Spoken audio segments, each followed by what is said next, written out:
At my sister's gala, the guard didn't even look up. He just said, "Sorry, ma'am, you're not on the list." My name is Dr. Camille Valencia. I'm 35, and I stood outside the entrance of the Valencia Biomedical Awards Gala, my own family's event, watching the guest list flicker on the screen. Diane Valencia, Robert Valencia, Elise Valencia. That was it. No Camille. No mention of the sister who once taught Elise how to code when she was 9. No name, just silence. The guard adjusted his earpiece, clearly uncomfortable now. "Are you sure you were invited?" I smiled faintly, not at him, but at how predictable this had become. "I'm her sister," I said quietly. He hesitated. "Your name's just not here, ma'am." And right on cue, the limousine door swung open. My sister Elise stepped out like she was the crown jewel of the evening. She wore a deep sapphire dress, her hair curled just right, her smile perfectly trained for the cameras already waiting near the media stand. She glanced toward the gate, spotted me being stopped, and smirked. Then she leaned into her fiancé, the rising AI startup star, and said loud enough for the valet to hear, "She probably just showed up for the free champagne. Poor thing, still pretending to be important." I didn't move, but something inside me did. My mother, Diane, busied herself adjusting the strap of her handbag, pretending she hadn't heard a thing. My father frowned, but not at Elise. At me. As if I were the disruption, the embarrassment. They all passed me by, guests of honor, walking the red carpet, like I was some stranger who had wandered into the wrong life. I stood still, spine locked, heels planted into the marble beneath me. The security guard cleared his throat again, this time gentler. "Ma'am, I'm gonna need you to step aside." I did. Not because I was ashamed, not because they were right, but because in that moment, something solidified in my chest, crystal clear, cold, and unshakable. Let them think I was nothing. Let them laugh. They had no idea what I had done just days before. They had no idea who I really was. And soon they would, because I didn't come here to watch my sister get her award. I came to collect mine. My family thinks I spend my days sipping coffee in front of dual monitors, writing harmless lines of code in a quiet government building somewhere in DC. They think I shuffle reports, fight with AT tickets, and maybe, if I'm lucky, run a budget meeting that ends in polite clapping. What they don't see is the war room, a cold, windowless chamber 4 levels below classified airspace, where digital maps bleed red with hostile activity and countdowns tick silently in the corner of the screen. Where every keystroke, every decision, can change the fate of entire cities. That's my battlefield. Just 72 hours before Elise's gala, I was there, standing at the head of that room as the director of Operation Ghost Circuit. On the main screen was a cascading sequence of cyber attacks targeting West Coast infrastructure. A blackout protocol had already initiated across 2 substations. Seattle was minutes away from losing power. A ripple failure would mean water systems, emergency response, flight control, gone. But my team was ready, because I made them ready. Route firewall through back channel 7, decrypt signal headers and isolate the attack source. My voice was sharp, firm. I didn't flinch when a junior analyst said, "It's too late." I just replied, "It's not. Override it." And we did. We stopped it. A catastrophe avoided. 11 cities still glowing. 12 million people would never know how close they came to silence. Later that night, as I sat in my apartment under the soft buzz of kitchen light, I checked my phone. One new message. "Elise, still saving the world with spreadsheets?" Then a winking emoji. I didn't respond. I just locked my phone and looked out the window. There was a time when I would have cried. There was a time when I would have begged them to understand. That time was over. I had learned long ago that secrecy wasn't a burden. It was the job. I accepted that I'd never be celebrated in family newsletters or toasted at Thanksgiving. But something shifted that night at the gate, because it didn't feel like secrecy anymore. It felt like being erased. And the thing about being erased is, eventually, someone always redraws the lines. 2 days after the gala, while the sting of that night still clung to my ribs like a bruise, I got the call. I was in the operations center reviewing incident logs from the ghost circuit breach when my secure line lit up, an internal code I hadn't seen in months. "Dr. Valencia," said the voice. "Director Hart would like to see you, now." I shut my terminal, slid my clearance badge into its case, and headed up the elevator that required both iris scan and biometric confirmation. Not many people made it to that floor. Fewer still were invited. Director Amelia Hart was waiting behind her desk. Her eyes unreadable, but focused like a scalpel. The woman had led more international threat negotiations than most people could name. If she was calling me in person, it wasn't small. She gestured to the seat across from her, then pushed a slim black folder forward. "Ghost Circuit has been reviewed at the highest level," she said. "There was unanimous agreement. You averted a full-scale national infrastructure failure." I said nothing. I wasn't there for praise. She opened the folder. Inside was a stamped clearance form, Presidential Directive 879A, a declassification order. "You're releasing it?" I asked, my voice low. "Partially. Enough to tell the story that matters." My hands rested on the edges of the folder, steady. I had spent over a decade hiding behind layers of need-to-know protocol, content to let others take the stage. But something in Director Hart's voice made me look up. "It's time the country sees the faces behind the firewall," she said. "And it's time your name is said out loud." She stood, walked over to the sideboard, and poured 2 cups of coffee. She handed me one. Her smile was rare, but deliberate. "I hear your sister's recognition gala was eventful." That stung more than I expected. I gave her a tight smile. "You could say that." She tilted her head. "Good, because the department is sponsoring the next phase of the award cycle. There'll be national press, government presence. That stage is no longer hers alone." For a long moment, I said nothing. Then I looked down at the form again. My name, printed clean across the top. Valencia Camille E. Below it, Director of National Cyber Threat Response. And beneath that, recipient, National Service Medal. A different kind of silence filled the room. Not the kind that erases, the kind that builds. The last time someone clapped for me in my family was when I won second place in a third-grade science fair. I had built a basic encryption game using cereal box cardboard and copper wire from an old lamp. I was 8. Elise had won first place in a piano recital the same week, so no one came to mine. At dinner, I held up my certificate. My dad didn't look up from the paper. "That's great, Camille," he mumbled. Then he turned to Elise. "So, kiddo, tell us about that duet you nailed." That was the first time I realized I would have to work twice as hard just to be noticed. And even then, maybe not at all. Elise wasn't cruel exactly. She just didn't see me. Or maybe she did and didn't care. She was the golden one. Her trophies lined the hallway. Her name was embroidered on towels at our beach house. At Christmas, my gifts came with receipts. Hers came with sparkle. When I got accepted into Stanford's computer science program at 17, I told my parents in the kitchen. My mother blinked.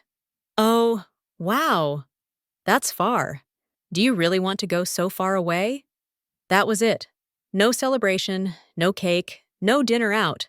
But the week Elise got into a public speaking fellowship in D.C., Dad flew out and surprised her with a weekend trip to celebrate. I saw the photos on Facebook. Eventually, I stopped sharing news altogether. My promotions, my doctorate.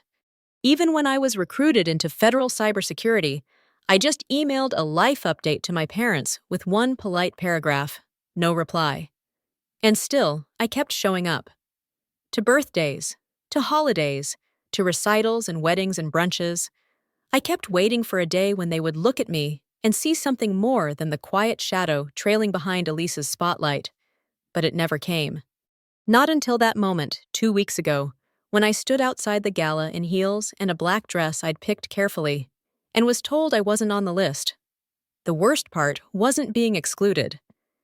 It was that no one seemed surprised to see me left out.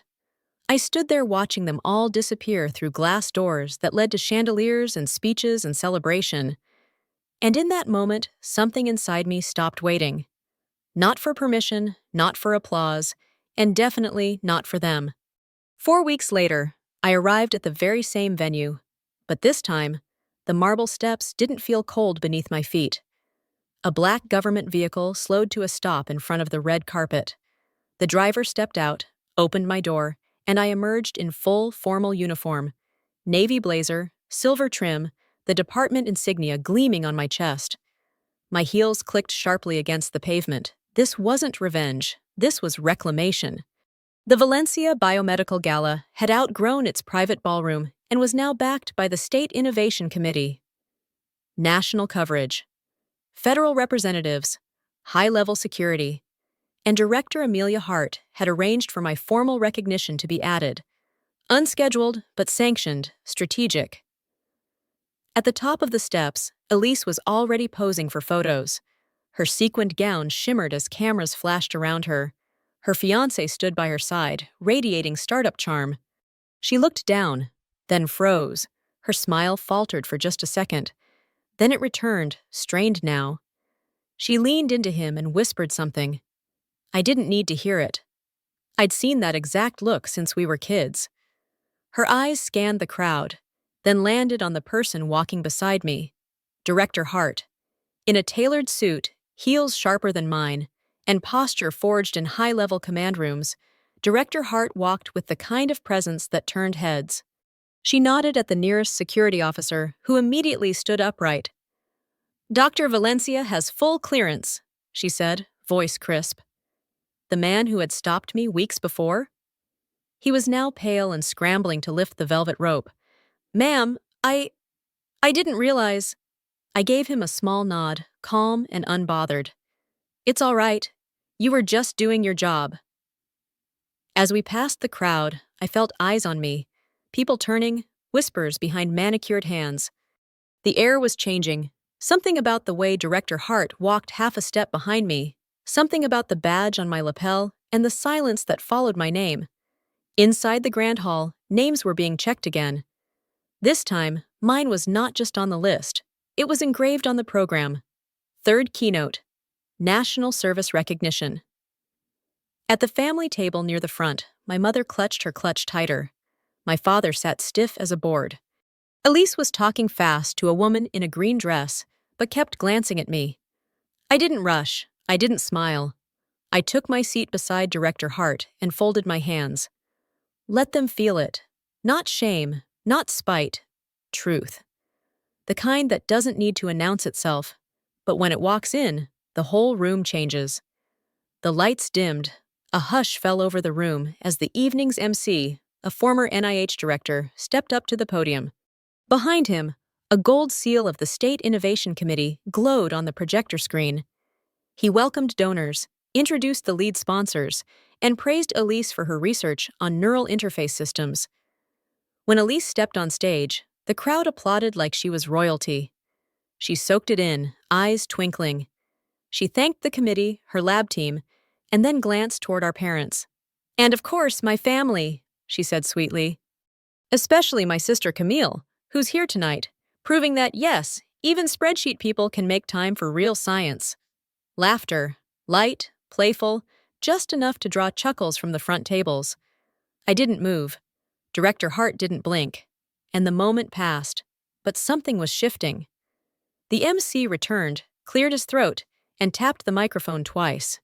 We have one final addition to tonight's program, he said, his tone changing. Deeper, slower.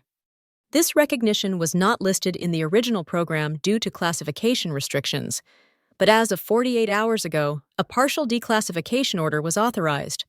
The air in the room shifted. People straightened in their chairs. Forks paused mid-bite. Please rise, he said, as we welcome Dr. Camille Valencia, Senior Director of National Cyber Threat Response at the U.S. Intelligence Division, and recipient of the National Service Medal. Silence cracked into gasps. Chairs scraped back. People stood. A ripple of motion surged through the room as hundreds of bodies rose, except for three, my mother, my father, and Elise. They sat frozen, faces stunned, expressions unreadable. I stood slowly and walked toward the stage, not with swagger, not with arrogance, just stillness, controlled, composed. When I reached the podium, the MC stepped aside. Director Hart approached and pinned the silver and gold medallion to my lapel, right below the department seal. I turned slightly toward the crowd. For the first time that night, I looked straight at Elise. Her jaw was clenched. Her hands gripped her skirt under the table. She knew. She had no idea what I did, but she knew now that whatever it was, it eclipsed her moment. And then I spoke. My work has always happened in silence, I began, my voice steady. But silence doesn't mean absence. It means commitment, precision, risk. I let that settle. Then added, and sometimes, it means saving lives no one ever knew were at stake. No applause yet, just stillness. The kind of stillness that happens right before a room realizes everything it thought it knew was wrong. I stood at the podium with the weight of the medal against my chest and the weight of my silence lifting piece by piece. I spent 15 years behind firewalls, I said. Not the kind you patch with software. The kind you build inside yourself when the world tells you you're invisible. The room was silent, truly silent now. Even the servers had stopped moving. I could hear someone breathing near the stage edge.